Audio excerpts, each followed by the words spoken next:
Ahojte, ja som tu len s mikroskopom a dnes si dáme pod mikroskop dužinu aloe vera plus špinu a vlas. Pokiaľ sa vám toto video bude páčiť, dajte mi odber, like nemusíte, ale hlavne ten odberos. No a môžeme ísť na to. Ako prvé si tam musíme dať sklíčko. Dáme si ako prvé pod mikroskop aloe vera, no dužinu z aloe vera. Dobre. Dáme si tam sklíčko a môžeme sa tam pozrieť. Dobre, už to tam máme, zasvietíme si svetlo. Tentokrát už to nebereme pincetou. Dáme tam dužinu z aloe vera. Nastavíme to. Dobre. Ja to musím nastaviť.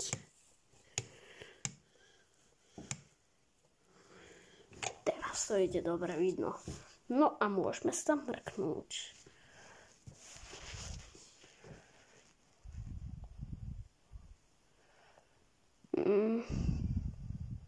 No môžeme tam vidieť niekoľko takých chlpíkov. Aj nejaké maličké guľôčky. Neviem, čo to je zač. No, vyzerá to zaujímavo. Môžeme tam vidieť aj takú veľkú guličku. To zaujímavé. No dobre. A môžeme sa teraz vrhnúť na špinku. Ale najprv ju musíme získať. Dužinu z aloe vera odstraníme.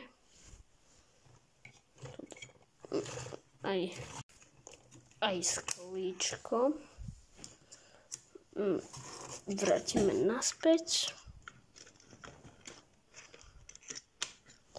A ideme po špinku.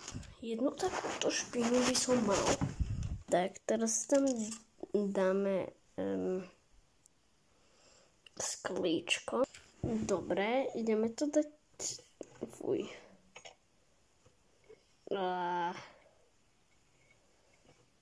Tam. Ideme si to nastaviť.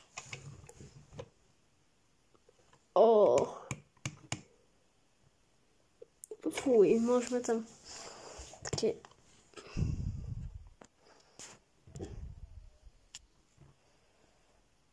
Môžeme tam vidieť hociaké nečistoty, chlpy.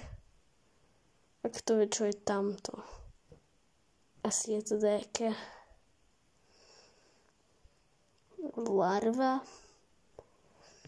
Nevieme. Skladá sa to z veľa chlpítkov. Neviem ani koľko ich tam je. 1, 2, 3, 4, 5, 6, 7 a nedopočítam sa proste. Veľmi veľa ich tam je.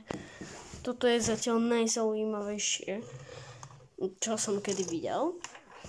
Napíšte mi do komentu dole, čo tam mám dať na budúce. A môžeme sa vrhnúť zatiaľ na ten vlas. Fuj, špinu potom vyhodíme. A môžeme ísť vlastne po vlas. Fuj, vlas by sme mali. Áno, mali by sme.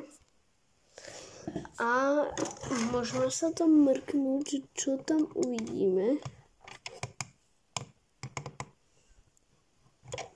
No, tak poďme sa tam mrknúť.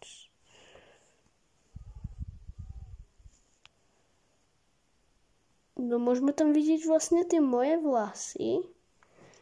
Vyzerá to ako také drevené tyčky.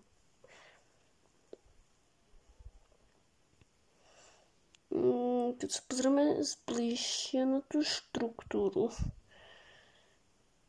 skladá sa to z viacero vlasov. A to je veľmi zaujímavé.